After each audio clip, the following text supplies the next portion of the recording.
2025년 미국 주식시장 어디로 갈까요? 상승할까요? 하락할까요? 오늘은 전설적인 투자자 스탠리 드러켄밀러의 최근 전망을 종합해 분석해 보겠습니다. 연준의 금리 정책, 인플레이션, 경기 전망까지 거장의 시선을 따라가며 2025년 주식시장에 대비하는 법을 알아보겠습니다. 드러켄밀러 2025년 증시에 대해 신중한 입장. 드러켄밀러는 2025년 증시에 대해 신중한 중립적 태도를 보이고 있습니다. 그는 시장 상황이 매우 복잡하다고 말했는데요. 왜일까요? 바로 긍정적인 요인과 부정적인 요인이 동시에 존재하기 때문입니다. 긍정적인 요인으로는 미국 경제는 예상보다 견조한 성장세를 유지하고 있습니다. 2024년부터 증시는 상승세를 이어왔고 투자 심리도 살아나고 있습니다. 특히 AI와 기술 혁신 덕분에 몇몇 산업은 장기적인 성장을 지속할 가능성이 높습니다. 반면 부정적인 요인도 존재합니다. 연준의 금리 정책, 금리 인하 기대가 있었지만 연준은 쉽게 움직이지 않을 가능성이 있습니다. 높은 인플레이션 가능성도 있습니다. 만약 물가 상승 압력이 지속된다면 연준은 금리를 더 오래 유지할 수밖에 없습니다. 그리고 현재 S&P 500 지수의 밸류에이션이 역사적으로 높은 수준이어서 상승 여력이 제한될 수도 있습니다. 드러켄밀러는 이 두 가지 상반된 요인 때문에 2025년 증시 방향을 쉽게 예측하기 어렵다고 말합니다. 즉 강세장과 약세장의 가능성이 모두 열려있는 상황이라는 것이죠. 주식이 매력적이지 않다. 금리와 밸류에이션 문제. 드러켄밀러는 주식이 현재 그리 매력적이지 않다고 지적했습니다. 그 이유는 바로 미국 국채 금리 상승 때문입니다.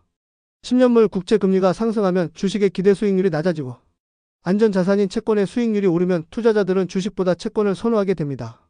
드러켄밀러는 현재 주식의 이익 수익률이 낮고 채권 수익률과의 격차가 최근 20년간 가장 매력 없는 수준이라고 말했습니다. 즉 주식의 상대적 가치는 낮아졌고 채권이 더 안전한 투자처로 떠오르고 있다는 것입니다. 연준이 실수하면 시장이 위험할 수도 있다.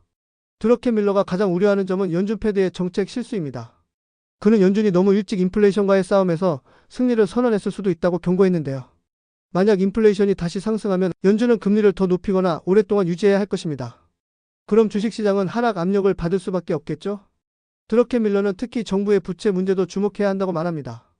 미국 정부의 재정 적자가 증가하면서 채권 시장에 악영향을 줄 수 있다는 것입니다. 그렇다면 2025년 주식시장 정말 위험할까요? 아니면 기회가 있을까요? 드러켄밀러의 결론 시장을 쉽게 낙관하지 말라. 드러켄밀러는 2025년 증시가 상승할 가능성과 하락할 가능성이 모두 존재한다고 봅니다. 경제 성장이 지속되면 주식시장 상승 가능성이 있지만 금리가 높은 수준을 유지하면 증시에 부담이 될 것입니다. 따라서 그는 시장 전체보다는 개별 기업의 펀더멘털을 보고 투자하라고 조언합니다. 그는 특히 지수 투자보다는 성장성 높은 기업을 선별하는 것이 더 중요하다고 말했습니다. 결론적으로 2025년 주식시장은 상승과 하락이 혼재하는 변동성 장세가 될 가능성이 높습니다. 이럴 때일수록 냉정하게 시장을 바라보고 리스크 관리가 중요하겠죠?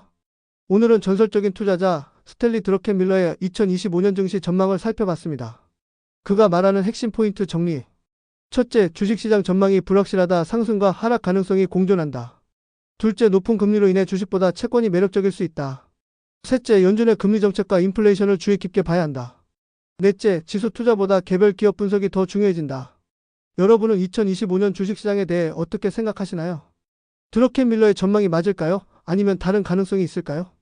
댓글로 여러분의 생각을 공유해주세요. 그리고 도움이 되셨다면 좋아요와 구독 부탁드립니다. 다음에도 더 유익한 투자 인사이트로 찾아뵙겠습니다. 감사합니다.